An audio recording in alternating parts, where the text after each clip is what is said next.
Agad bumungad sa aking mga mata ang puting kisame na nasa aking itaas. Bumaba ang tingin ko at nangitla sa nakita.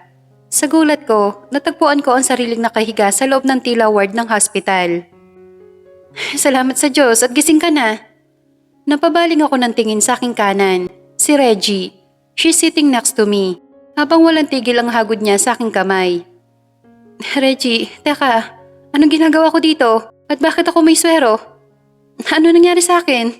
Pinilit ko maupo, ngunit naudlot nang makaramdam ako ng kirot sa aking puson. Aray ko, ang sakit. Rain, dahan-dahan ng galaw, baka makasama sa baby mo. Inalalayan niya akong makaupo. Sa baby ko? Anong ibig mo sabihin? Nalamig ang buong katawan ko. Oo, ang baby mo. Ano ka ba naman, Rain? Bakit hindi mo sinabi sa amin kaagad na buntis ka at delikado ang lagay? Ay naku, yan tuloy, dinugo ka sa biyahe. Napatutup ako ng bibig. Gumapang ang matinding takot sa aking katauhan at hilakbot na napasapon ng aking sinapupunan. Don't tell me wala na ang baby ko. Nangangatal kong tanong. Your baby is okay. Mabuti na lang at malapit tayo sa isang hospital nang dinugo ka, kaya naagapan. Pero Rin, sa susunod mag-iingat ka na. Hindi tama na basta ka nalang gagalaw nang di inaalala ang isa pang buhay na nasa katawan mo. Ay naku, kaya naman pala ayaw ni Alex na paalisin ka. Ito pala ang dahilan niya. Nakahinga ako ng maluwag at napaluha sa sobrang relief. Niyakap ako ni Reggie at pilit na pinapakalma. Nasa gayong posisyon kami nang makarinig ako ng pagbukas ng pinto. Gising na siya? Anong baritonong tinig, sa kung saan pamilyar ang boses kung kaya't agad ako napalingon. At hindi nga ako nagkamali, si Alex nga. He looked so worried. At nang magtagpo ang aming paningin ay mabilis siyang humakbang patungo sa akin. Alex, tanging nasambik ko na lang nang lapitan ako ni Alex at yakapin na mahigpit. I'm sorry, kasalanan ko ang lahat. Hindi ako nakinig. Kinain ako ng sariling konsensya at nahagulgol sa kanyang balikat. Shh, tama na. It's not your fault. Mahinahon niyang hinagod ng haplos ang aking likod. Muli ako napahikbi. Hindi, kasalanan ko. Naging makasarili ako. Nang dahil sa katigasan ng ulo ko, kamuntikan ko nang masaktan ng baby natin. Utal-utal kong sabi sa pagitan ng aking paghikbi. Shh, enough. Our baby is safe. Huwag ka na mag-isip ng kung ano-ano at baka makasama sa'yo. Hinaplos niya ang aking muka at masuyong hinalikan. Looks like kailangan niyo munang mag-me time. Halika na, Reggie. Iwan na muna natin sila. Dinig kong sabi ni Gerald. Ay, oo, sige, tara na. Paano Rain? Mauna na kami ha? Sir Alex, ikaw nang bahala sa friend ko. Salamat sa inyo. Don't worry, ako nang bahala dito sa nanay ng magiging anak ko.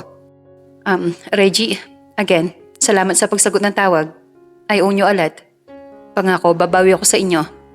Sandaling tumayo si Alex para kamayan sina Gerald. Tumango lang si Gerald at mayapay nagpaalam na rin sa akin. Clueless man ako kung anong naging ganap sa kanilang tatlo at kung paano nila nakontak si Alex ay nagpapasalamat pa rin ako ng marami sa kanila. Without them, baka tuluyan nang nawala ang baby namin ni Alex. Reggie answered my call, kaya nalaman ko ang lagay mo. Saad ni Alex nang balikan niya ako sa aking tabi. Kaya pala natuntun mo ako. Sabi ko na nga ba, mabuti na lang pala at na-mute ko kaagad ang phone bago ako nawala ng malay. Yeah. Mabilis kong tinawagan si Gerald. After that, and luckily binigay niya sa akin kaagad ang location niyo. Napabuga ako ng hangin. Nakakahiya tuloy sa kanila nang dahil sa kakalihim ko sa tunay kong kalagayan, pati sila na perwisyo sa akin. Huwag mo na sisihin ang sarili mo. Hindi mo kasalanan ng lahat. Actually, may kasalanan din ako. Anong ibig mong sabihin? Nagangat ako ng tingin sa kanya. Kung hindi kita diniktahan at nakinig muna ako sa paliwanag mo, hindi ka sana magre-rebelde sa akin at naisipang gawin to. I mean, dapat inintindi mo na kita bago ako nag-react ng ganon. And I'm sorry for that. Alex, tila may kumurot sa puso ko. Totoo ba ang naririnig ko to? Siya na mismo ang umaako ng kasalanan ko? Gayong kung tutuusin, ako naman talaga ang may mali. I guess I'm dealing with the right guy after all. Napahikbi ako. Walang duda, siya na nga talaga ang lalaking hinahanap ko. Rain, kung talagang gusto mong ipagpatuloy ang karir mo, pagbibigyan kita. But I want to make sure na hindi ka na magbabiyahe ng malayo. I'm planning to buy a house next to your office. Nasabi ko na to kay Gerald at ang sabi niya, tutulungan niya ako makakita ng bahay roon. Aside from that, pinakiusapan ko na din siya na kung pwede mag-work from home ka muna. Hanggat di pa tayo nakakita ng malapit na bahay roon. Pumayag naman siya. Ano? Talaga ba? Gagawin mo yon? Hindi ako makapaniwala. Oo naman. Anything. Para sa'yo. Wala akong choice eh. Sabi mo nga, yan ang mundo mo bago mo pa ako nakilala. Sino ba naman ako para ipagkait sa'yo yon? Alex, ganyan mo ba talaga ako kamahal? At kailangan mo gawin yan? Napupuno na ang puso ko sa sobrang emotion. Parang gusto ko na namang maluha, ngunit taliwas noong una. Sa pagkakataong to, luha na ng kasiyahan. Yes, Rain. Ganito kita kamahal. Kasi hadong bilhin ko ang buong Cavite para lang maging komportable ka at masiguradong safe ka, gagawin ko. Lahat, Rain. Ibibigay ko sa'yo. Sa inyong mag-ina ko. Sinapo niya mukha ko at hinalikan sa magkabilang pisngi. Our eyes locked at mula roon, malinaw ko nakita ang katotohanan sa kanyang mga mata. Wala akong iba nakikita sa kanyang mata kundi ang pagmamahal at wala ng dahilan para pagdudahan pa ang katapatan niya. Sa puntong ito, tuluyan na ako nakapagdesisyon. Alex, hindi mo na kailangan bumili ng bahay sa Cavite. Inabot ko ang maamo niyang mukha at masuyong pinakatitigan siya. Bakit? Dahil hindi ko na kailangan tumira doon. I decided to choose our family. Alex, magre-resign na ako. Tulad na naipangako kay Alex, nag-resign ako sa aking trabaho. Bagamat noong una ay hindi ito tinanggap ni Gerald, sa huli ay napilitan na rin siyang pagbigyan ako. Ginawa ko kasing dahilan ang delikadong kalagayan ng pagbubuntis ko, kung kaya't hindi na siya kumontra pa. Lalo pat nasaksihan naman niya kung paano ako kamuntikang makunan. Sinabihan na lamang niya ako na sa incase na maisipan kong bumalik ay mananatiling bukas ang kanyang kumpanya para sa akin. Bagay na nagpalubag naman ng husto sa aking damdamin. Binigyan nila ako ng farewell party bago ang araw ng aking pag-alis. Siyempre pa, di na iwasang magkaiyakan. Higit lalo si Reggie na medyo nagtampo pa ng una dahil sa bigla ang pagre-resign ko. But then, nawala din naman matapos kong ipangako sa kanya na siya ang unang ninang na kukunin ko sa oras na lumabas ang anak ko. After that, ay nag-stay na ako sa bahay ni Alex. Kasunod ng pagtigil ko ay nag-decide naman si Alex na sa bahay na lang magtrabaho para mabantayan ako. Within the first 2 weeks, literal na naging caregiver ko siya. Gigising siya ng maaga para lang ipagluto ako ng agahan. Lahat ng vitamins at medication ko ay nakabantay siya. Napakamaalaga. Pati ang paglilinis ng bahay, siya ang gumagawa. Taliwas sa una kong hinala. Hindi siya nag-hire ng cleaner para maglinis ng unit niya. According to him, wala siyang tiwala sa linis ng ibang tao. Pati sa laundry, siya rin. Minsan nga, napapanganga na lang ako kapag pinapanood ko siya nagawa ng gawaing bahay. Biruin mo, ang tinaguri ang CEO ng isang multibillion company ay heto't nagkakanda ko ba mag-vacuum ng sahig at maghugas ng mga pinggan. Kung hindi ko pa pinagpipilitang ako na lang ang magtutupi ng mga nalabhan, hindi niya ipapagawa sa akin. Nevertheless, isa husband material. Mga katangian ng isang lalaking akala ko sa mga pocketbook ko lang matatagpuan. Kahit nga sa sarili kong ama ay hindi ko nakitang ginawa ito sa aking ina. Inalagaan lang niya si mama na magkasakit ito. Yung mga panahong huli na at naghihingalo na ang mama ko. Little did I know, may kinikita na palang ibang babae at yun na nga ang stepmother ko. Kaya marahil ganito na lang ang trust issues ko sa mga lalaki. Sana naiiba si Alex. As of now, wala pa siyang palya. Dahilan para unti-unting bumalik ang tiwala ko at maniwalang hindi lahat ng lalaki ay kagaya ng aking ama at ng gago kong ex. That somehow, may lalaki pa ring matino kung magmahal, gaya ni Alex. Hay naku, naloko na. Puro Alex na lang ang laman ng utak ko. Does it mean na in love na rin ako sa kanya? Ano sa palagay nyo? In love na ba ako? Siguro nga. 3 buwan na ang aking tiyan nang sa wakas ay pinakilala na niya ako sa kanyang mga magulang. Sa villa nila sa Forbes Park. Nawindang at ninervyos ako ng todo noong una. Pero nang makaharap ko na sila at mapadaupang palad, sa bandang huli ay naging okay na ako. Surprisingly, sa kabila na naghuhumiyaw nilang yaman, mababait at very down to earth ang mga magulang niya. Hindi nila pinaramdam na iba ako. Ni status ng buhay ko, hindi nila tinanong. They just accepted me with open arms na parang anak din nila. Sa katunayan, naiyak pa nga ang mama niya nang makita ako at napayakap sa akin nang malamang nasa 3 buwan na ako ng pagbubuntis. Ang ama naman ni Alex ay masayang niyakap din ako at walang tigil ang pagpapasalamat. Gawa ng di umano matagal na nilang pangarap na magkaroon ng apo. Tinanong din nila kung kailan ba kami ikakasal, bagay na hindi naman kaagad naming nasagot ni Alex. Tila nakakahalata naman ng tatay ni Alex at sadyang iniliko muna ang usapan at nagyaya na lamang ng dinner. Naging masaya ang hapunan namin kasama ang mga magulang ni Alex. Palabiro ang tatay niya, samantalang kikay naman ang kanyang ina.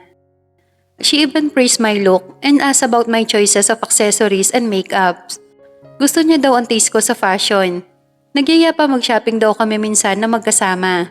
Hindi naman pumayag si Alex at sabi sa susunod na lang pagkapanganak ko. Napanguso na lang ang mama niya at sinabing KJ ang kanyang anak. Napaka-cute ng pagkakanguso ng nanay niya. Hindi ko napigilang mapabunhalit ng tawa na siya namang sinundan naman ng tawa na mag-aama pagkatapos. Pagkatapos ng dinner ay niyaya ako ng mama ni Alex sa kusina. Nagustuhan ko kasi yung apple crumble pie na hinain niyang dessert sa amin. Kung kaya't kaagad akong dinala ng ginang sa kusina para ipakita ang recipe niya rito. Nasa kalagitnaan kami ng pagbabasa ng recipe nang makaramdam ako ng pagkaihi. Sandali ako nagpaalam sa ginang at malugod naman niyang tinuro ang pinakamalapit na washroom. I'm on the hallway nang mapadaan ako sa isang nakabukas na pintuan. Pagtapat ko sa pintong yon, ay naringgan ko ang boses ng ama ni Alex. Punot ang noo kong huminto sa frame ng pinto at bahagyang sumilip sa loob. Just to realize na isang library room pala ang silid na yon. Mula sa kinatatayuan ko, kita ko ang mag-ama na nakatayo sa magkabilang dulo ng tila office table. I was about to enter the room para sana batiin ang mag-ama, ngunit napatigil ako nang biglang magwika ang papa niya. Kailangan mong sabihin sa ex-nobya mo to. Wala akong tutol sa desisyon mong palitan siya. And to be honest, natutuwa akong makitang nasa tamang babae ka. Pero babae pa rin si Clarissa. To be civil to her and to her family. Bigyan mo ng matinong closure ang tungkol sa inyo. Nanlaki ang mga mata ko. Narinig ko na pahugot na malalim na paghinga si Alex. Yes, Dad, I will. Hindi man ngayon, but definitely, soon. Sinubukan kong huwag magpa-apekto, ngunit hindi ko maiwasang hindi pagkaisipin ang narinig kong pag-uusap sa pagitan ni Alex at ng kanyang ama. Kung ano-ano na ang tumatakbo sa isip ko. I felt uneasy, knowing na hanggang ngayon pala ay hindi pa rin nagagawang tapusin ni Alex ang relasyon niya sa Clarissang yon. And I must admit, nadismaya talaga ako, knowing na hindi pa pala opisyal na hiwalay siya. At ang mas nakaka-disappoint, hindi man lang niya ako in-inform tungkol sa bagay na to.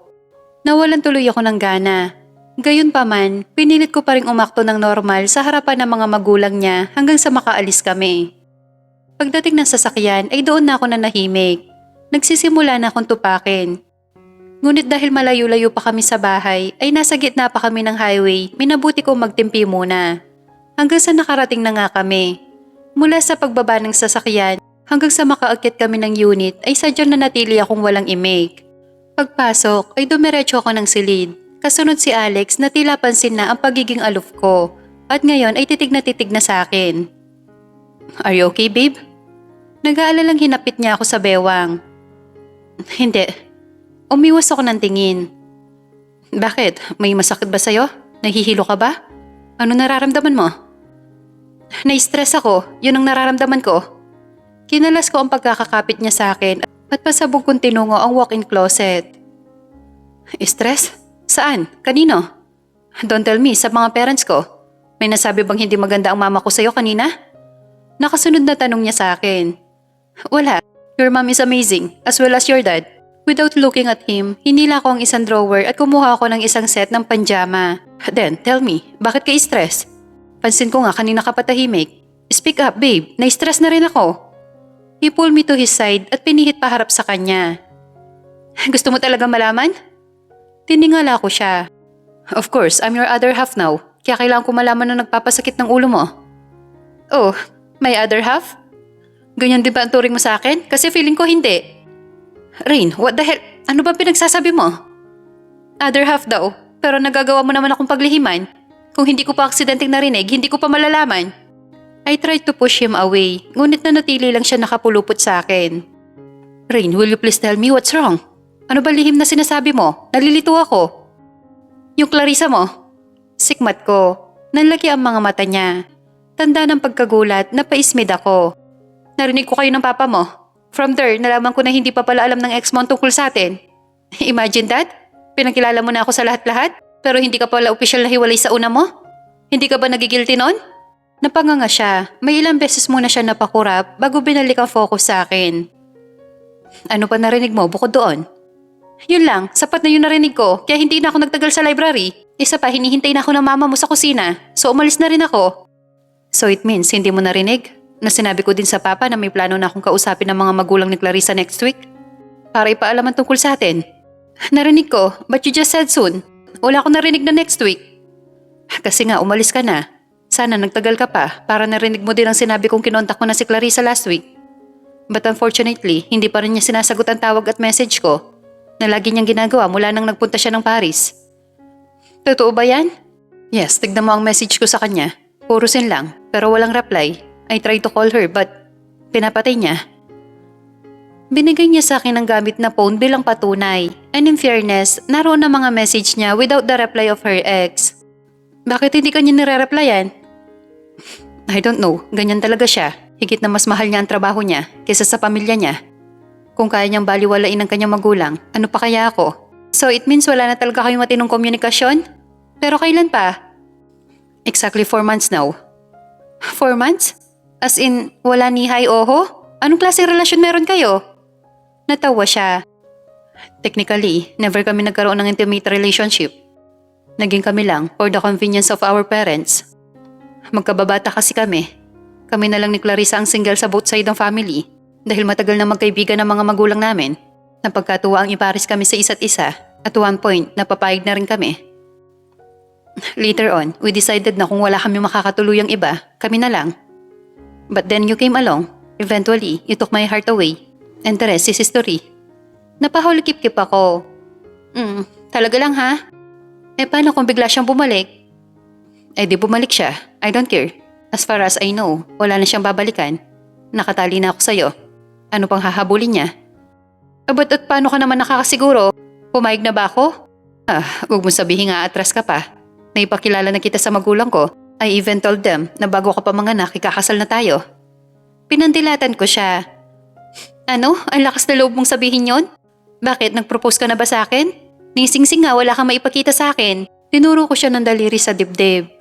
Ngunit hinuli lamang niya ang aking kamay at hinalikan. Looking amused, nginisihan niya ako ng malapad. So it means, pag may singsing na pala ako, papayag ka na magpakasal sa akin? Kunwari, inarapan ko siya. At this point, medyo magaan na ang loob ko. Depende. Depende saan? Depende sa karat. Ang lagay ba, ganun-ganun na lang? Hello, hindi biro ang pagre-resign ko para lang sumama sa'yo, no? So I think I deserve better. Biro ko na may halong totoo. Lumamlam ang mga mata niya at niyakap ako. Yeah, tama ka. Actually, higit pa sa pinakamataas na karat ang halaga mo sa akin. You're so precious to me. Kulang ang yaman ko para tumbasan ka. Or rather to say, kayo mag-ina ko. That word hits me differently. Mag-ina, ang sarap lang pakinggan. Namalayan ko na lang na napayakap na rin ako sa kanya ng mahigpit. At sa unang pagkakataon, mula na magsama kami, ngayon ko lang naramdaman ang ganitong feeling. A feeling of being loved and appreciated by someone. Bagay na akala ko ay never ko na ma-experience not until Alex came along. After that, he kissed me passionately. Punong-puno yun ng pagmamahal. Sapat para malusaw ang lahat ng agam-agam sa aking dibdib.